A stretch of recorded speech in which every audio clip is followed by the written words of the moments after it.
এবার এই তোমাদের গ্রুপের মধ্যে কে কার বেস্ট ফ্রেন্ড?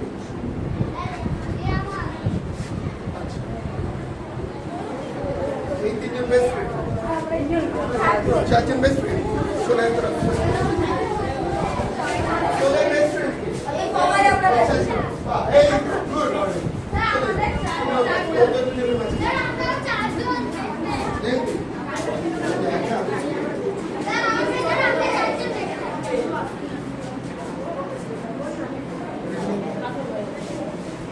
আমি বন্ধু বিচ্ছেদ করাতে এসেছি, ওই জন্য বেস্ট ফ্রেন্ডদের কাছাকাছি। এবার তোমাদের বন্ধু বিচ্ছেদ করাবো, কে চলে এদিকে চলে বন্ধু এদিকে